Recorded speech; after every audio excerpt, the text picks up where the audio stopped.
Hello class, today we're going to make a springtime tulip.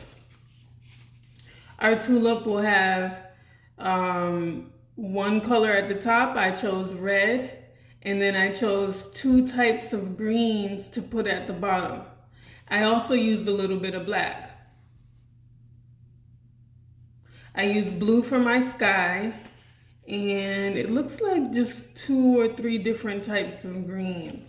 But I did this with oil pastel, with chalk pastel. Today, we'll be using crayon to make our tulip.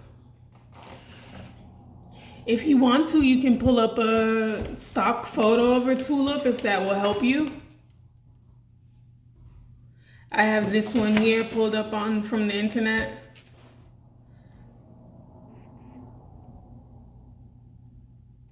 Or you can just follow freehand with me. Now, I'm looking at my color wheel and I noticed that I want to use a red crayon. My red crayon is broken. And I want to use, what else can I use? Blue for my sky. We know that we can make colors light by pressing what? Pressing gently.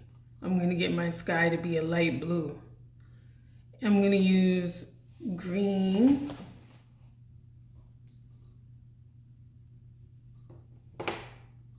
And a little bit of black. That's not in the color wheel, of course. This paper is manila paper, so if you have manila paper, feel free to use it. It's paper that looks a little bit off-white, like beige. And maybe I might use a little bit of brown. Since I'm using white paper, I might want the ground to look a little bit brown. Okay, here goes. Let's get started. So I'm not using orange, I'm not using yellow, I'm not using purple. I could use purple to make my tulip look a little bit like it has shadows on one side. And I could use yellow to make my plant look like the sun is splashing on it, splashing light on it. Okay? I still might, I don't know.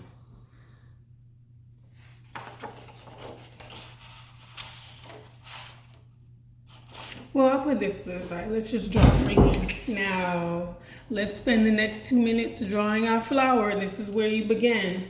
Your crayons are out flat, laying in a place where they won't roll around. And I'm going to start with my green stem. Make sure you're working where your paper is flat.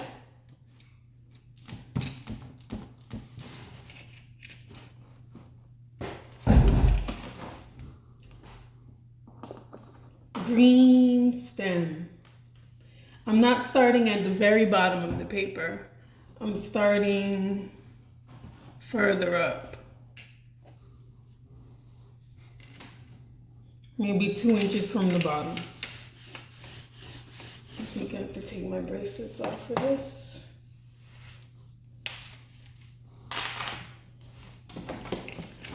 I have the camera so that it's not facing backwards, so I can't really see what's on the camera.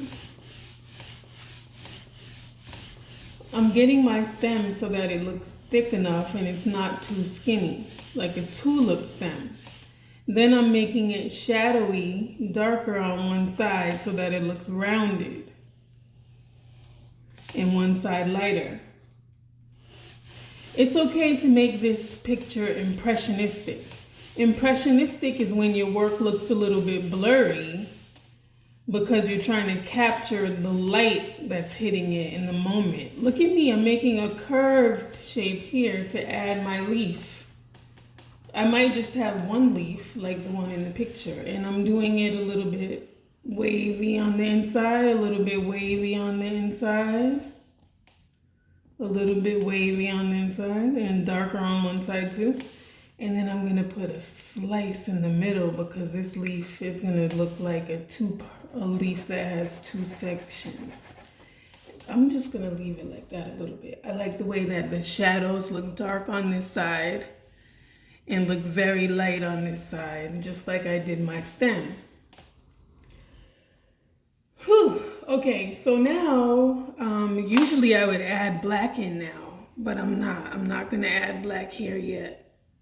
I want to really bad, but let's wait to see if it's needed some more. Let's wait to see what we can do with the top of the tulip. I don't know if I left enough space for my tulip to be as big as I want it to be. So what I'm gonna do is draw on top of the green stem a little bit. Maybe no one will notice it. So I'm gonna start a cup, but I want it to look closed at the top this time. Oh my God, I didn't leave enough space. See, so I have to do an open one. I have to do an open tulip. I'm gonna peel my crayon a little bit because it's broken and I don't have a tip and I have to use the side of the crayon, and this is really a problem. So I want my crayon to be a little bit longer, more of it exposed. More of my crayon showing. I have to peel the paper.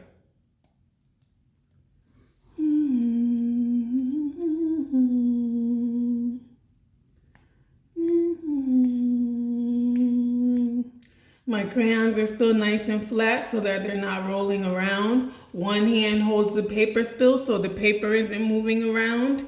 And now it's time for me to draw dark red right here because I see dark red on the screen image that I'm looking at. Whoa.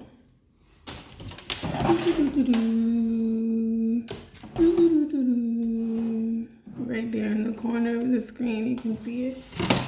Now, dark in the center is cool because that's where it looks nice and rich. Dark red, dark red. I see a little vein here. It looks like a line on the flower. I see more lines. So just let's color it in. Color it in naturally. I see a split right here that's very dark red. Uh-oh, I just changed my image. But here it is right here. Da, da, da, da, da. Da, da, da, da, da. Dark red lines going down to the strong, very strong stem. So now I don't know if I want it to look like petals all going together here at the top. Yeah, I'll do that. Petals going together here at the top. They're pointy and they go together. I didn't leave a lot of space at the top of my picture. Maybe you will. And then one inside here. Look at that. Wow, okay, so I got three little pointy petals that are pointing up. Now I'm going back to coloring in. I'm just coloring in lightly because I don't know which spaces I want to be dark yet. Color it in lightly, keep going. You hear my paper, you hear my hand rubbing against the paper like this? It's on the white space. It's not gonna mess up anything. I'm not gonna do that right here because then if I rub on top of my crayon work, it might rub across the paper. I'm just coloring things in light. I think I want to stop right here for a minute.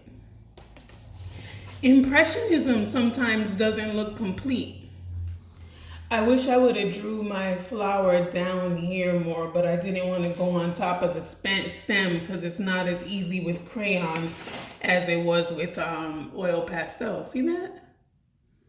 Isn't it funny the difference in medium?